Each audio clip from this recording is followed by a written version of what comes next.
Hallo Leute, ich grüße euch aus der Grand Garage, wo ich heute Nasslack und Pulverlack gegenüberstelle. Beide haben Vor- und Nachteile, aber wer macht die meisten Punkte?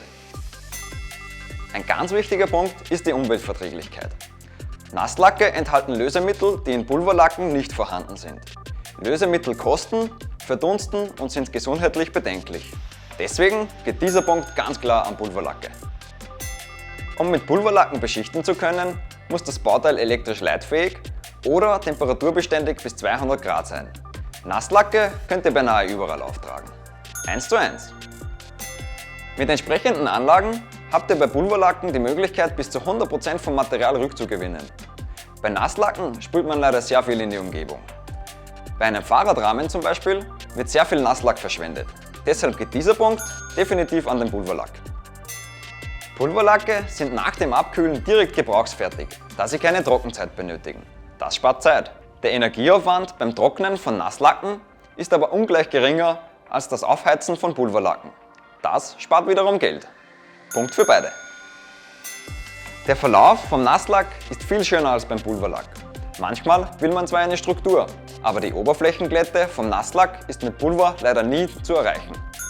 Ausgleich. Für das Applizieren von Pulverlacken braucht man Absaugungen, Pulverpistolen und Einbrennöfen. Aber auch für eine professionelle Nasslackierung ist mit Anschaffungskosten zu rechnen. Und für Kosten gibt es keine Punkte. Die Auswahl an Effekten ist bei Nasslacken viel höher. Natürlich gibt es auch Pulver mit Metallic, Flip-Flop und Co. Aber mit Nasslacken hat man viel mehr gestalterische Möglichkeiten.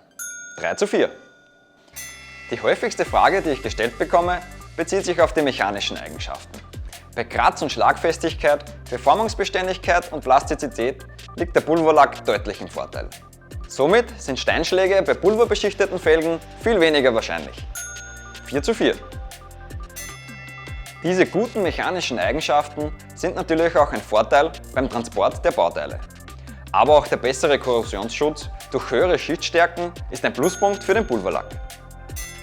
Die höheren Schichtstärken beim Pulverlack bedeuten auch mehr Gewicht. Das ist zum Beispiel im Flugzeugbau ganz ungünstig. Dafür allein vergebe ich noch keinen Punkt. Aber auch die Ausbesserungsarbeiten sind bei Nasslacken viel einfacher als beim Pulverlack. Deshalb wieder Gleichstand. Der Umgang mit Pulverlacken ist meiner Meinung nach viel einfacher. Natürlich bedarf auch der richtige Umgang mit der Pulveranlage etwas Übung, aber dennoch ist eine professionelle Nasslackierung viel schwerer zu erlernen.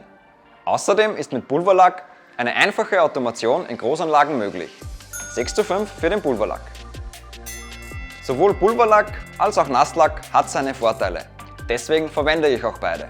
Durch kürzere Verarbeitungszeit und günstigere Materialkosten hat das Pulver meiner Meinung nach aus wirtschaftlicher Sicht die Nase vorne. Deshalb bekommt es auch den finalen Punkt. Hat euch meine Gegenüberstellung gefallen? Dann schenkt mir ein Like. Wir sehen uns und keep on coating!